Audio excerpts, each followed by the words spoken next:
Hi friends, welcome to Sakshi Kitchen. ഇന്ന് ഞാൻ വന്നിരിക്കുന്നത് സ്നാക്സ് റെസിപ്പി ആയിട്ടാണ്. അപ്പോൾ തയ്യാറാക്കുന്നത് എങ്ങനെയെന്ന് നോക്കി വരാം. ആദ്യം ഒരു ബൗളിലേക്ക് 2 ഉരുളൻകിഴങ്ങ് പുഴുങ്ങി ഉടച്ചത് ചേർക്കാം. ഇത് 2 വലിയ ഉരുളൻകിഴങ്ങാണ് എടുത്തത്. പിന്നെ ഒരു സവാള ചെറുതായിട്ട് അരിഞ്ഞത്, കുറച്ച് മല്ലിയില അരിഞ്ഞത്, മല്ലിയില ഇല്ലെങ്കിലും കുഴപ്പമില്ല, കറിവേപ്പില ഉണ്ടെങ്കിൽ അത് ചേർത്ത് കൊടുത്താൽ മതി. പിന്നെ 2 പച്ചമുളക് വട്ടത്തിൽ അരിഞ്ഞത്, 1/4 ടീസ്പൂൺ മഞ്ഞൾപ്പൊടി, 1/4 ടീസ്പൂൺ ജീരകം, ചെറിയ ജീരകമാണ്, നമ്മൾ തോരനൊക്കെ അരയ്ക്കുന്ന ചെറിയ ജീരകം, 1 ടീസ്പൂൺ ചതച്ച മുളക്, 1 ടീസ്പൂൺ ചിക്കൻ മസാല ഇല്ലെങ്കിൽ ഗരം മസാല ചേർത്ത് കൊടുത്താലും മതി, 1/2 ടീസ്പൂൺ കുരുമുളക് പൊടി, പിന്നെ ആവശ്യത്തിന് ഉപ്പ്. ഇനി ഇത് കൈകൊണ്ട് നല്ലോണം ഒന്ന് കുഴച്ചെടുക്കുക.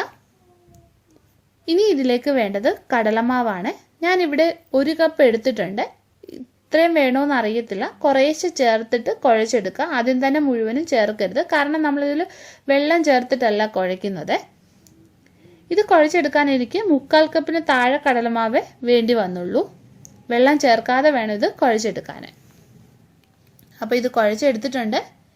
ഇനി ഇതിൽ കുറേശ്ശെ മാവ് എടുത്തിട്ട് ഫിംഗറിൻ്റെ ഷേപ്പിൽ നീളത്തിൽ ഇതുപോലെ ആക്കിയെടുക്കാം. നിങ്ങൾക്ക് ഇഷ്ടമുള്ള ഷേപ്പിൽ ചെയ്തെടുക്കാവുന്നതാണ്. പിന്നെ ഈ വീഡിയോ ലൈക്ക് ചെയ്യാനും അതുപോലെ തന്നെ ഷെയർ ചെയ്യാനും മറക്കല്ലേ. ഇതെല്ലാം തയ്യാറാക്കി എടുത്തിട്ടുണ്ട്. ഇനി ഇത് നമുക്കൊന്ന് ഫ്രൈ ചെയ്തെടുക്കാം.